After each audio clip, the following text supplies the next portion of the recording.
Hi guys, it's Night Fear, and I'm coming on today to do part 4, 1, 2, 3, 4 of the Queers Gone By readathon, and this part is another one of Molly at By Bookish Babes choices.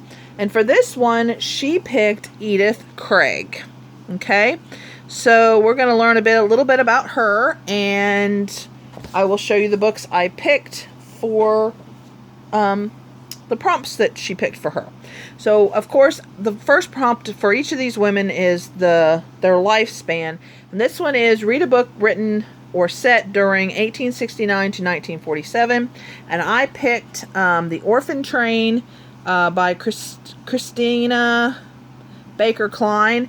And this one is about a girl who was put on the orphan train, and these were trains that went back and forth on the United States, and basically they had orphans, and that you could adopt an orphan and do whatever to orphans.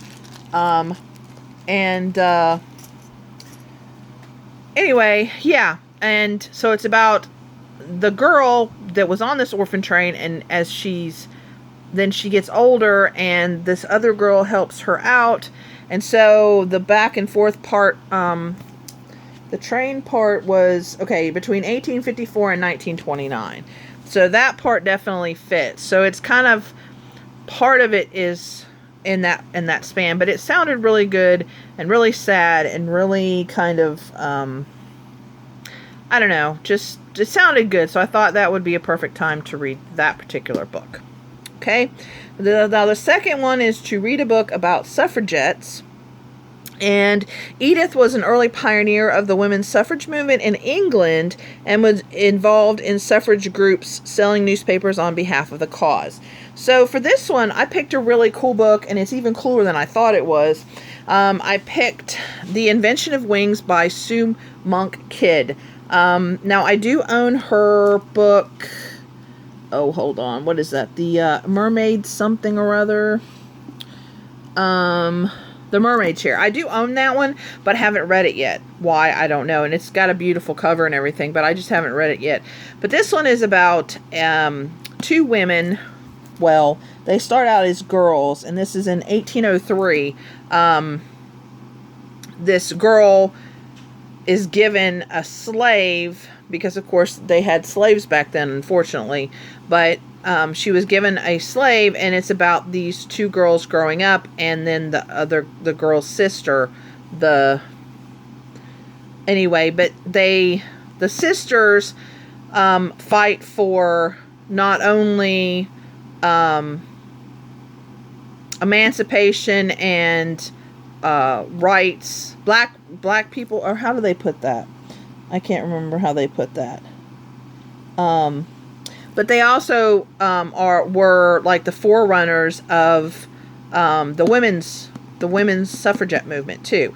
And actually, I need to finish reading it, but there's a section author note back here that discusses that Sue Monk Kidd actually went with her daughter to like this museum, or they went to a play or something, and then they ended up in this museum. Anyway, she found out about these two sisters that this book is written about.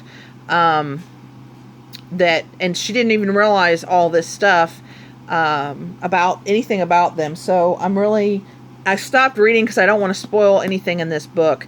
But after I read this, I'm definitely going to read that, and in my wrap up, I'll share some more insights about the sisters. So, but yeah, I'm so excited that I found this, and I'm really hoping that I like her writing, because I really want to read The Mermaid Chair also. So anyway. So the next one is to read a play or a book of plays or a banned book. And this one, Edith Craig founded the Pioneer Players, a theater society in London, known for producing formerly banned plays on social humanism, women's suffrage, and feminism. So there's a lot of cool stuff. I am not really a play reader. I could have, I guess, gotten that, but instead I looked up the banned books and found that The Bridge to Terabithia by Catherine Patterson was actually on that list. I've wanted to read this for some time. Of course, it's a very small book, but I decided that this would be the perfect time for this book. So yeah, I went ahead and picked this. And I'm excited. And this has got to do with these two kids. And they are... Oh, I don't know. There's like this magical kingdom in the woods, and they have made, and it comes to life, or something like that. I know there is a movie, and I think I've watched part of it, but I don't remember anything about it. But I've heard so many great things about this book that I'm really excited to read it. And like I said, it's short because it is a middle grade book.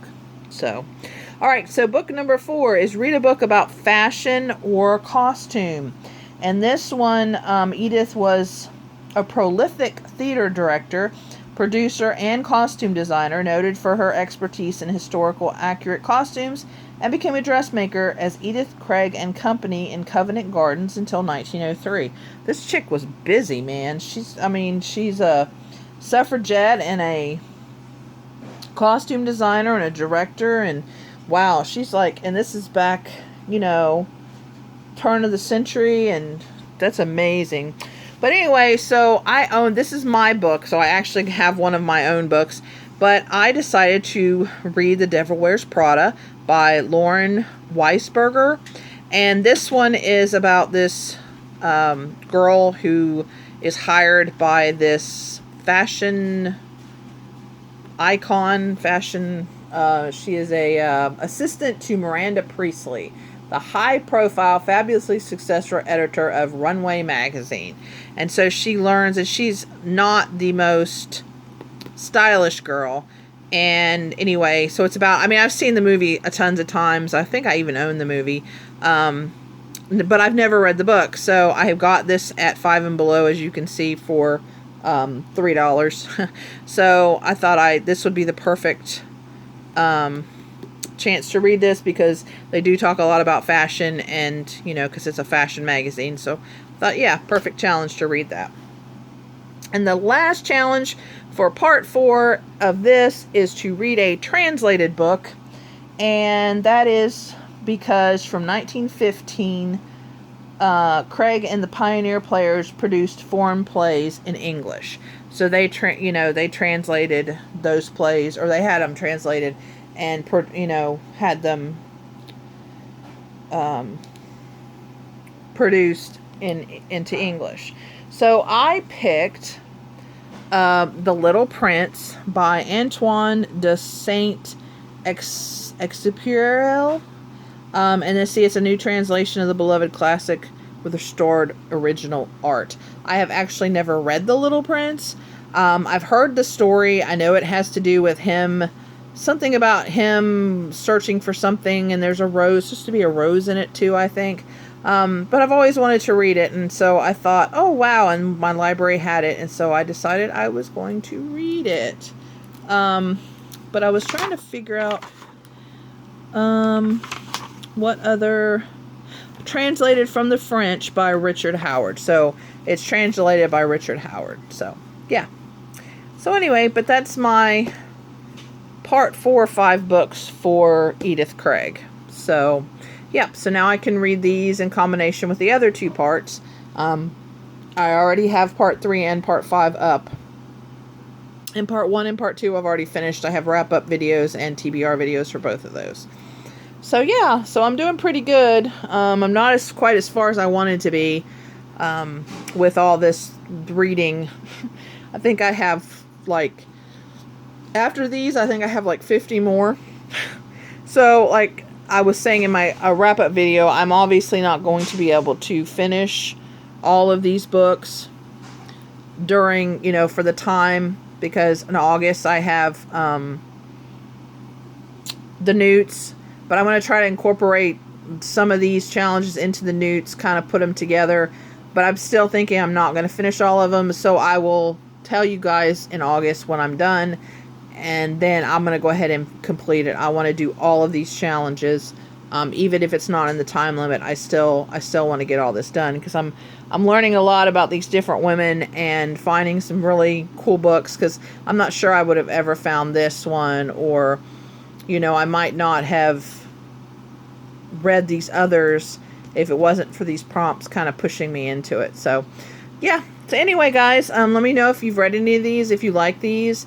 Let me know what you're reading, what readathons you're participating in, and please remember to always be kind to one another, and I'll see you again in the next video. Bye!